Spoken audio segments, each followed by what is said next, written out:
Captain Jake Morrison pressed his face against the cold metal of the observation window. The view outside made his stomach turn. 300 alien ships filled the space around Earth. Each one was bigger than any building he had ever seen. They looked like floating cities made of dark metal and strange lights. The orbital defense station Cerberus shook under his feet. Warning lights flashed red all around him. The computer voice kept saying the same thing over and over. Alert. Enemy vessels detected. Alert. Enemy vessels detected. Jake grabbed the communication device from his belt. His hands were shaking, but his voice stayed steady. Admiral Carter, this is Morrison. They're everywhere. I count at least 300 ships. The voice that came back through the speaker was calm.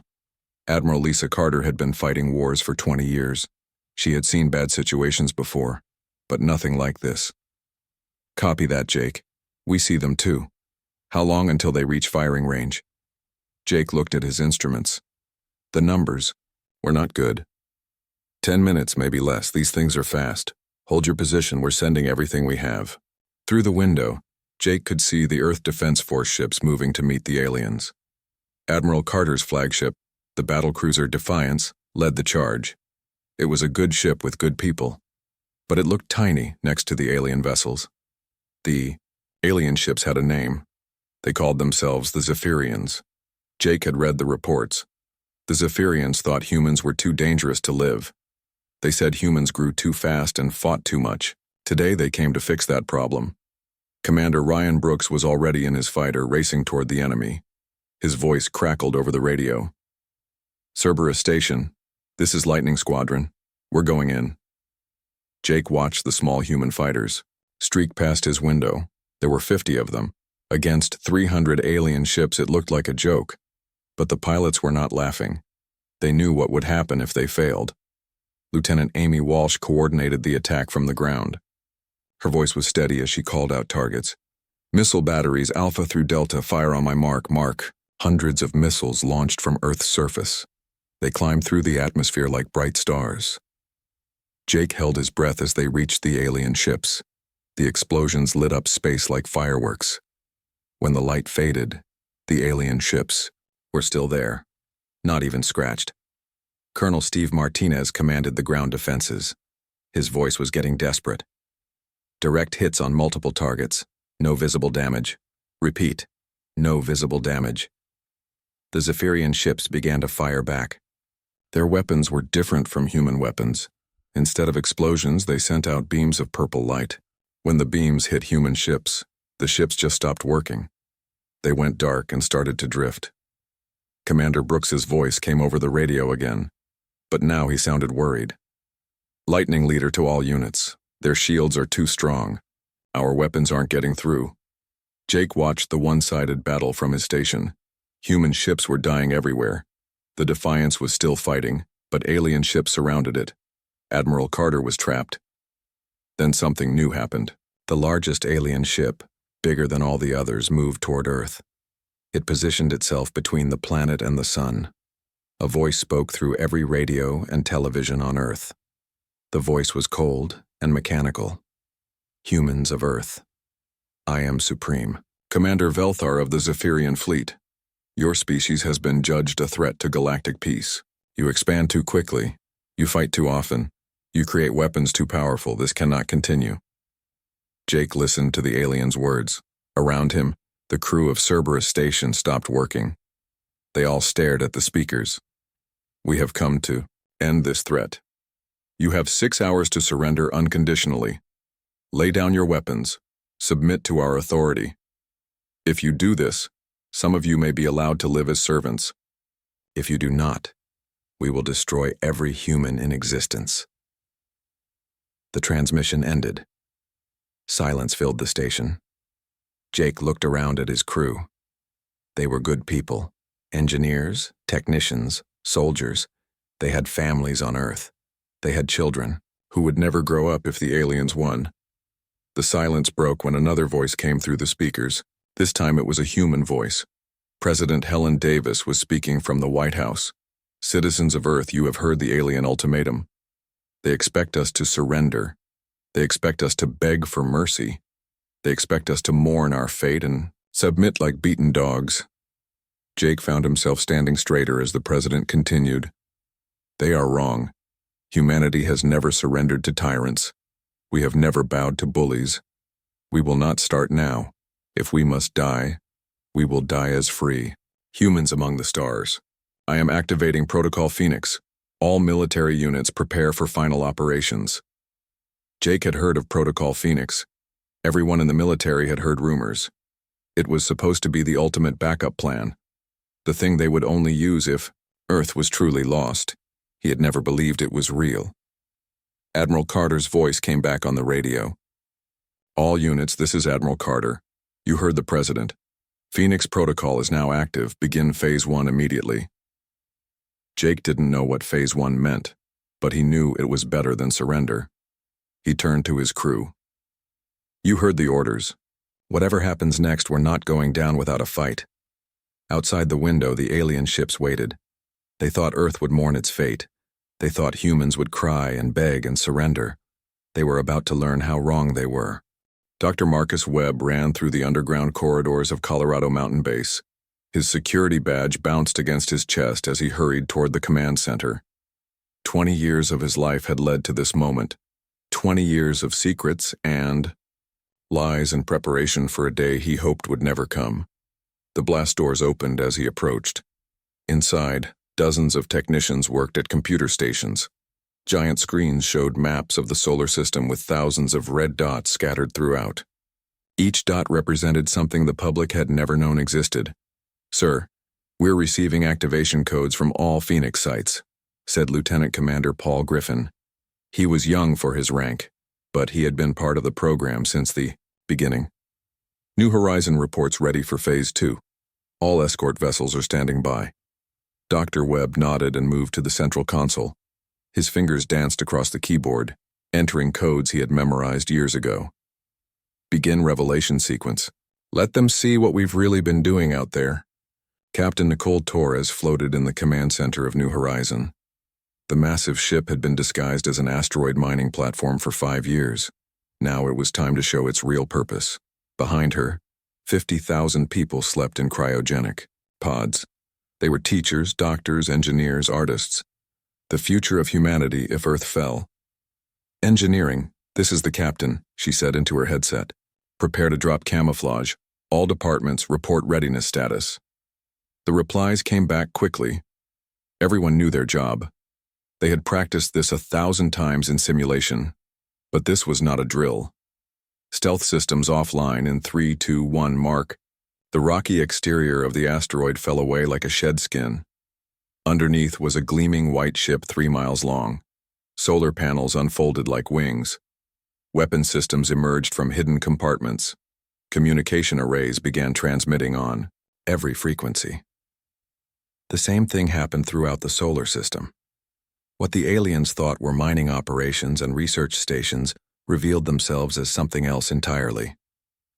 Humanity had not been just preparing for war. They had been preparing to leave. Dr. Claire Bennett sat in her laboratory on Europa Station. She was the genius behind the camouflage technology.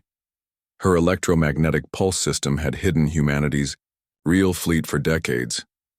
Now she was about to reveal everything at once. All stations, this is Bennett.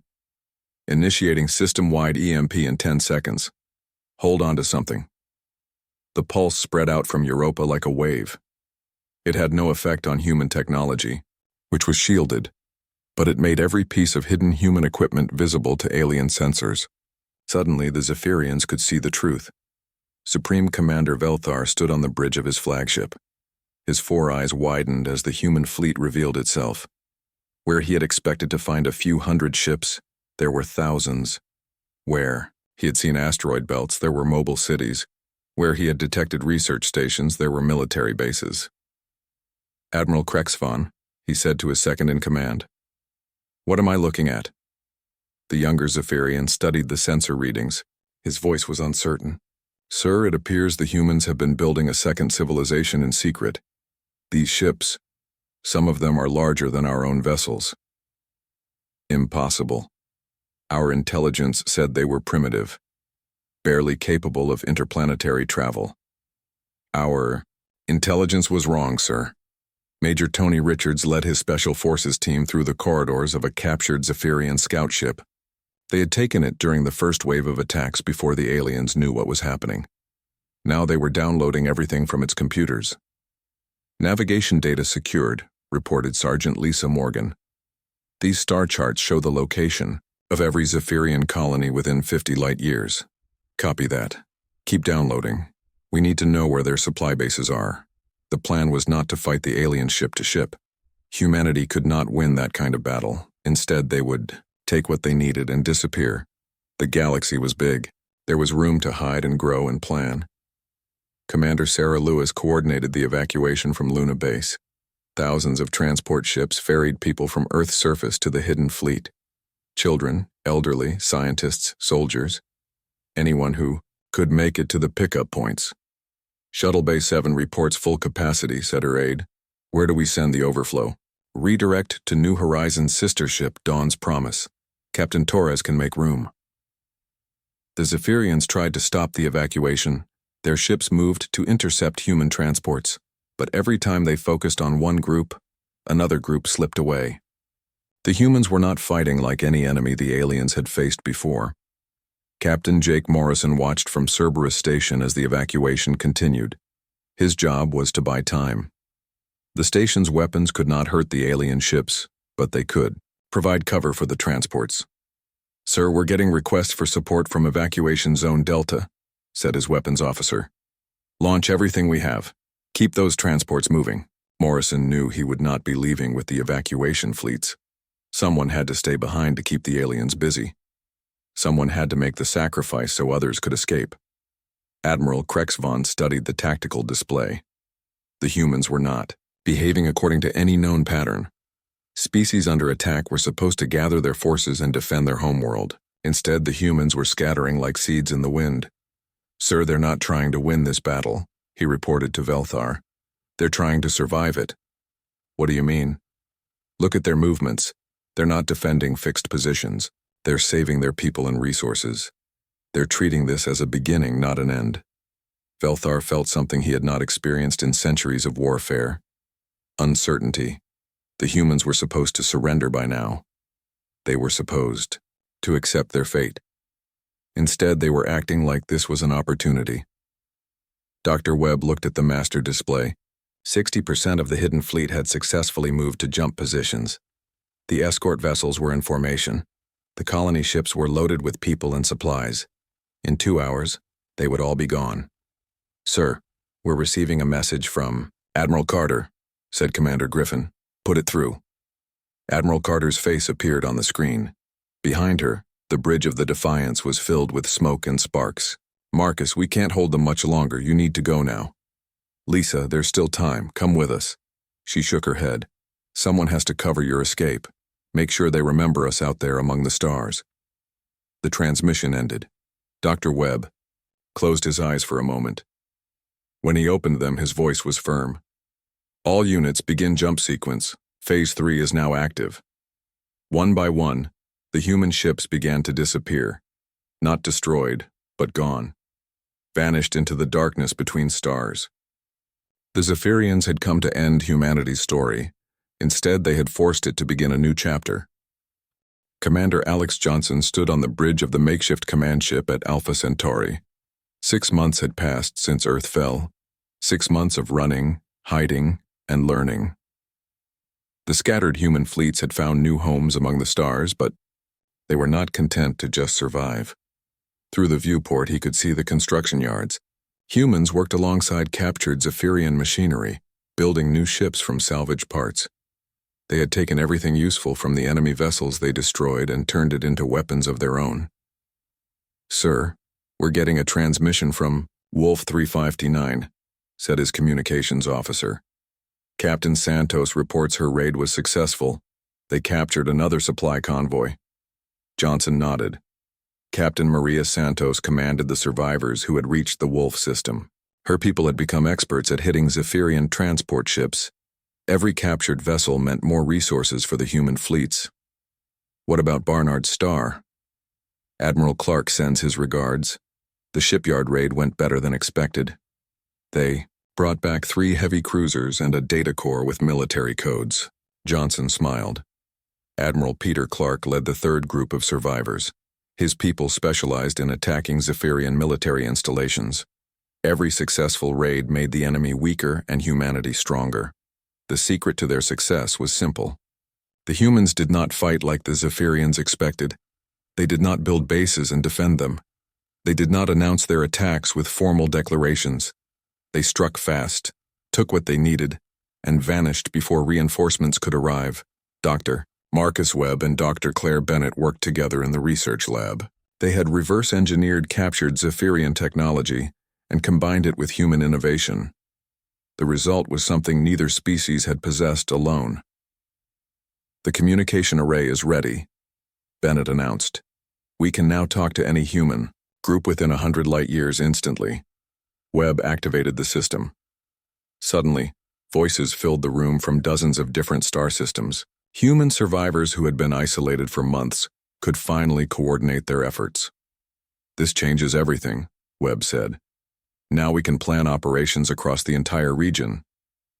Lieutenant Colonel Kevin Brown received his orders through the new communication system. His deep space raiders had been striking at random targets for months. Now they could coordinate with other human forces for maximum effect. "Listen up," he told his team. "We're not just raiders anymore. We're part of something bigger." Sergeant Lisa Morgan checked her demolition charges one more time. Their target was a Zephyrian research station that developed new weapons. If they could destroy it, the aliens would lose months of work. "Remember, we get in fast and get out faster," Brown continued. "Corporal Foster, you keep our communications clear. If anything goes wrong, we need to call for backup." Corporal Danny Foster nodded. The young man had learned alien languages faster than anyone expected. He could intercept Zephyrian transmissions and sometimes even fool their communication systems. The raid began at midnight, ship's time. Brown's team approached the research station in a captured alien shuttle. Their identification codes were perfect copies, stolen from previous raids. The station's defenses let them pass without challenge. "We're inside their perimeter," Foster reported. "No signs of alarm." Morgan planted her charges throughout the station's main laboratory. The explosives were human-made but used alien power sources. When they detonated, they would create a chain reaction that would destroy the entire facility. "Charges set. Timer active. We have 10 minutes.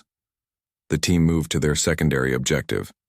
Foster hacked into the station's computer system, while the others provided security.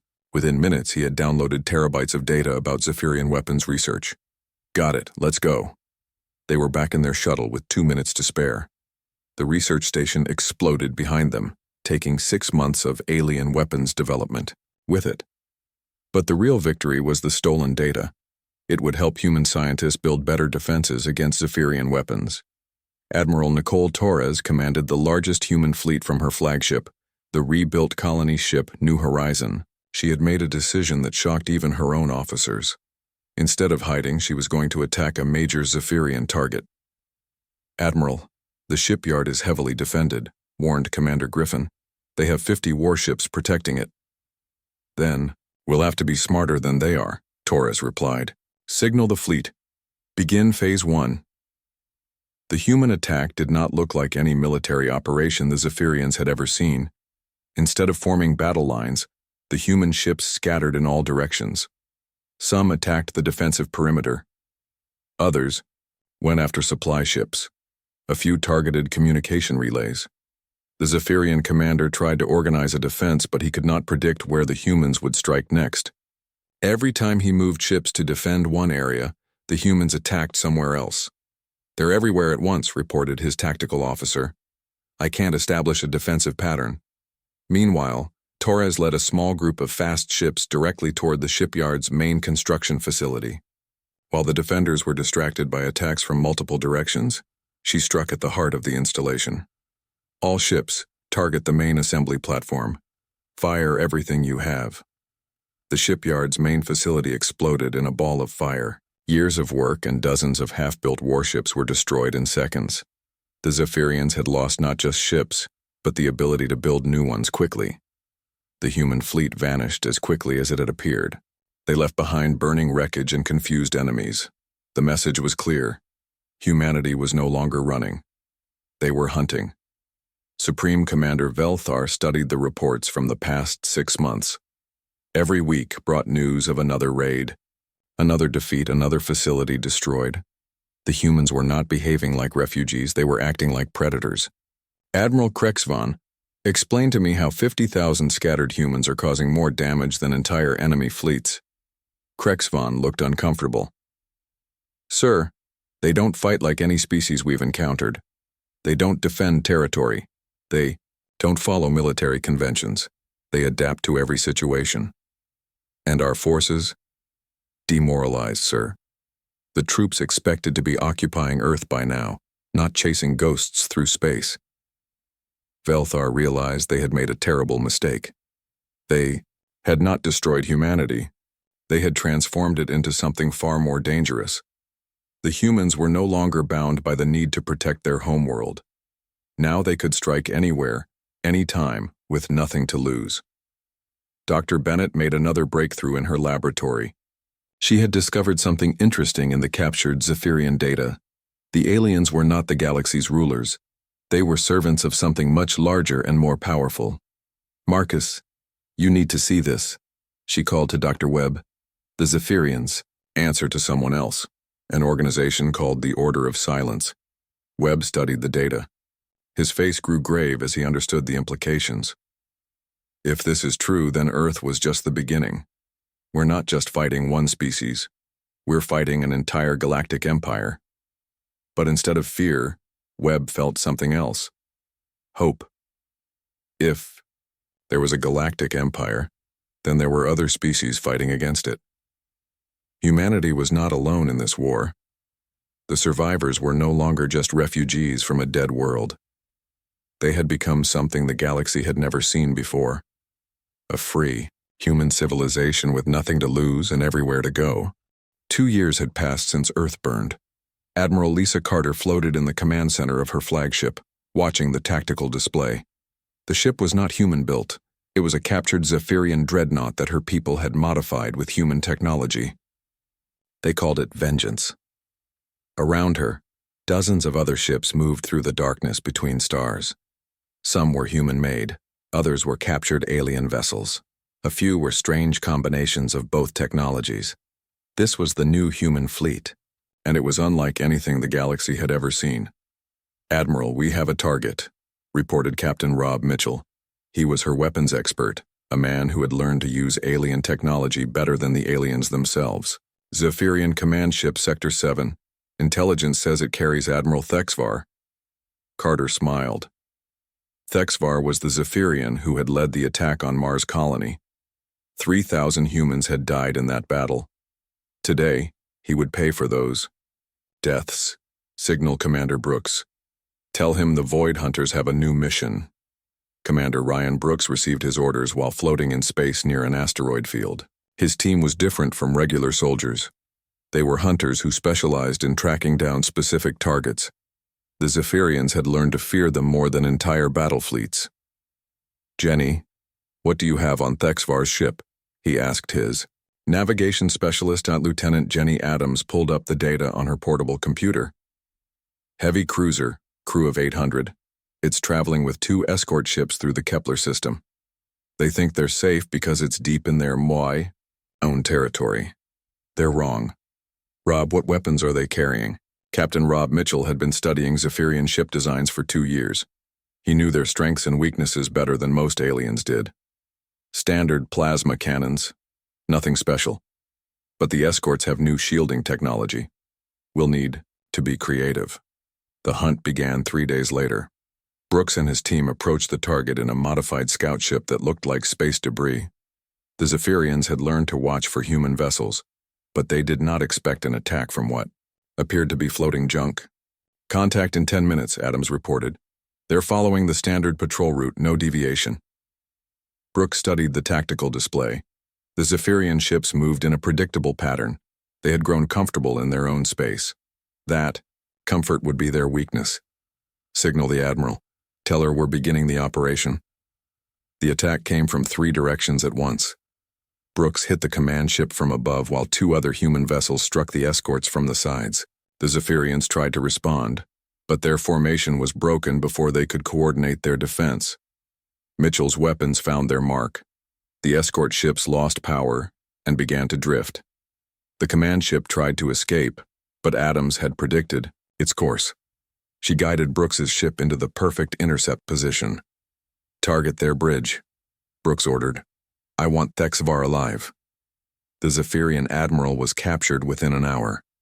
Under interrogation, he revealed something that shocked the human intelligence officers. The Order of Silence was not just a government, it was a system that had controlled the galaxy for millions of years. Dr. Claire Bennett studied the new information in her laboratory.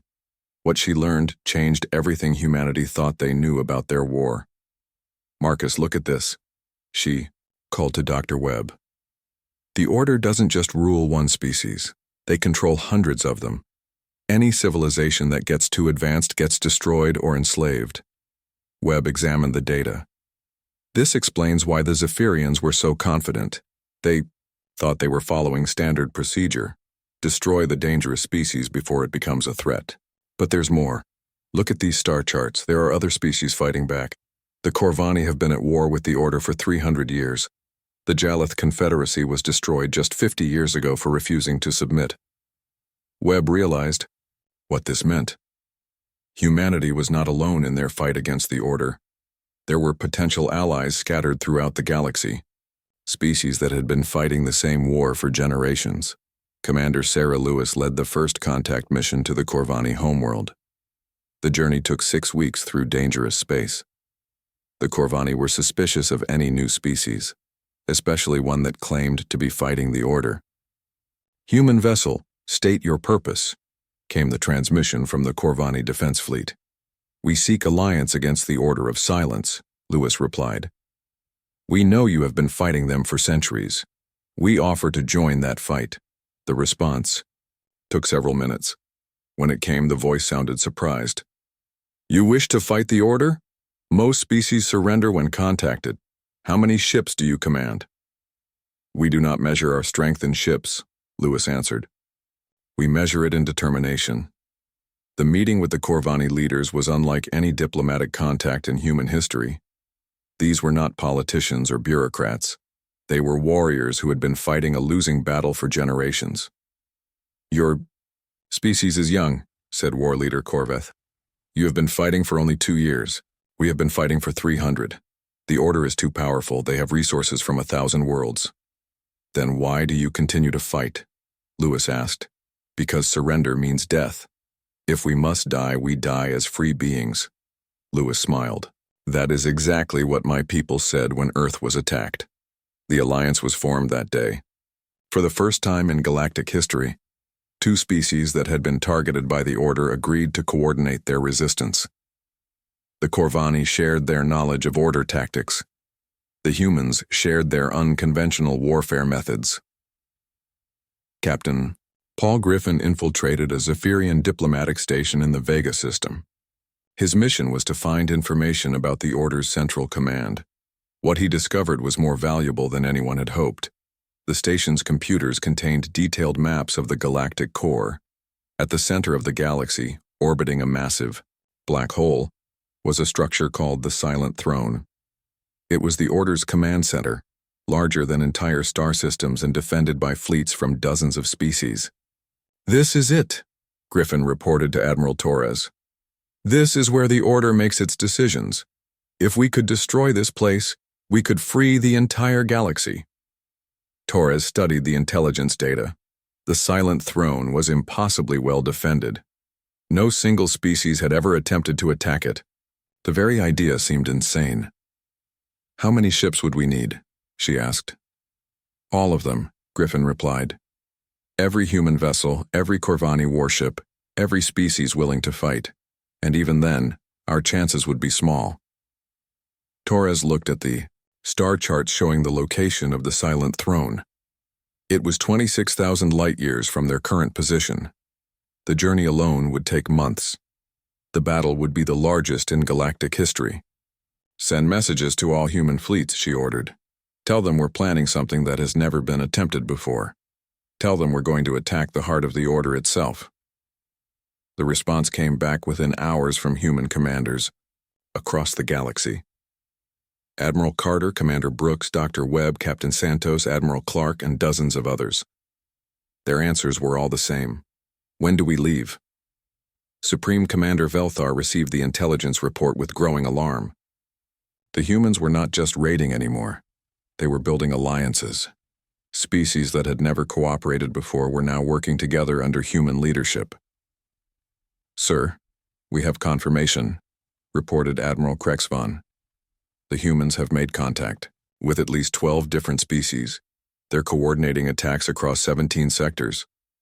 Impossible. The Order has kept these species separated for millennia. How could one young civilization accomplish what no one else has managed? The humans don't follow our rules, sir. They don't respect our boundaries. They treat the galaxy as if it belongs to everyone, not just the Order. Velthar felt something he had not experienced since the early days of his career. Fear. The humans were doing more than just surviving. They were changing the fundamental nature of galactic civilization. Send word to the Silent Throne, he ordered. Tell them the human problem has grown beyond our ability to contain. We need reinforcements from the core fleets. But even as he gave the order, Velthar wondered if it would be enough. The humans had already accomplished the impossible once by surviving Earth's destruction. What other impossibilities might they achieve? The Silent Throne hung in space like a metal planet. It was bigger than anything Admiral Lisa Carter had ever seen. The structure orbited close to the galactic core's massive black hole, using its gravity to power systems that had run for millions of years. Carter stood on the bridge of her flagship Vengeance, watching the enemy defenses through the viewscreen. Thousands of ships from dozens of different species protected the throne. Some were Zephyrian vessels she recognized. Others belonged to alien races she had never seen before. Fleet status report, she ordered. Captain Rob Mitchell read from his display. 1,200 human ships ready for battle. The Corvani brought 800 vessels. We have smaller contingents from 15 other species. Total fleet strength, 3,000 ships. It was the largest rebel fleet in galactic history, but the Order's defenses were twice that size. This battle would not be won through superior numbers. Lieutenant Commander Jake Morrison, Jr. checked his fighter systems one more time.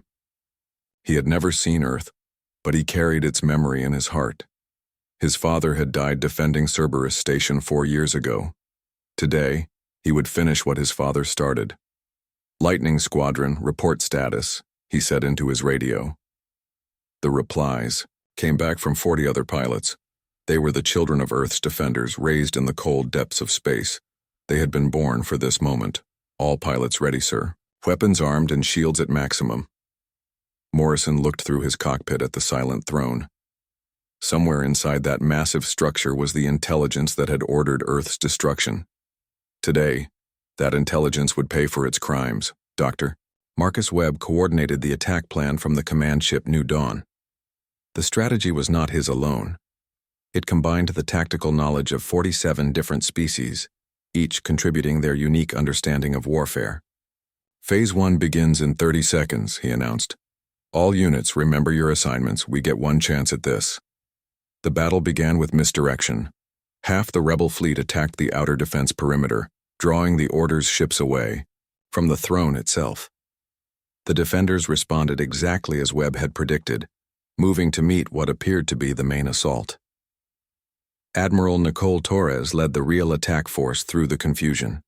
Her ships used stealth technology stolen from a dozen different species. They slipped past the distracted defenders and headed straight for the throne's docking bays. Remember, we're not here to destroy the structure, she told her captains.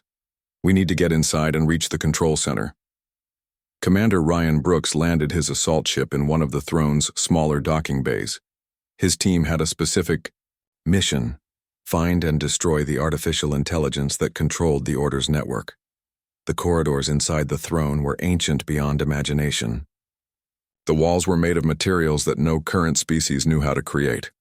Strange lights pulsed along the ceiling. responding to the presence of intruders. "This place is older than our entire civilization," said Lieutenant Jenny Adams. She studied the alien writing on the walls with her portable scanner. "Some of these symbols are millions of years old." "Stay focused," Brooks replied. "The AI core should be at the center of the structure." They fought their way through automated defenses and order soldiers. The deeper they went, the stranger the technology became. Some corridors seemed to bend space itself. Others contained gravity fields that pointed in impossible directions. Captain Paul Griffin led a second assault team toward the throne's communications center. If they could disable the Order's ability to coordinate their defenses, the rebel fleet would have a better chance of success. "Contact ahead," reported Sergeant Lisa Morgan. "Order troops, mixed species. They're guarding something important." The battle in the communications center was fierce but brief. The Order soldiers fought bravely, but they were defending a fixed position against attackers who specialized in mobile warfare. Griffin's team broke through their lines and reached the EOI main control room. "Corporal Foster, can you shut down their network?" Griffin asked. Corporal Danny Foster worked at the alien computers with practiced skill. He had learned to hack order systems during years of raids and intelligence gathering. "Give me 5 minutes. Their security is good, but it's also very old." Outside, the throne, the space battle raged across millions of cubic miles. Admiral Carter coordinated the human forces while War Leader Corveth commanded the alien allies. Together, they kept the Order's fleets busy while the assault teams worked inside the structure. "Admiral, we're taking heavy losses," reported Captain Mitchell. "The Order has reinforcements arriving from the core systems." "Hold the line," Carter ordered. "Brooks and Griffin need more time." She watched another human ship explode on her screen. Good people were dying to give the assault teams their chance. She would not let their sacrifice be wasted. Brooks reached the center of the silent throne after 3 hours of fighting. What he found there was not what anyone had expected. The AI that controlled the Order was not a machine. It was a collection of preserved brains from the galaxy's first intelligent species. My species created the Order to prevent younger civilizations from destroying themselves, the AI said through speakers in the walls. "We have maintained galactic peace for 5 million years. "By enslaving everyone who gets too advanced," Brooks replied. "That's not peace. That's tyranny. Young species always believe they can do better. They create weapons. They fight wars. They destroy planets. We prevent this by controlling their development. And who gave you the right to make that choice?" The AI was silent for a moment. When it spoke again, its voice sounded uncertain.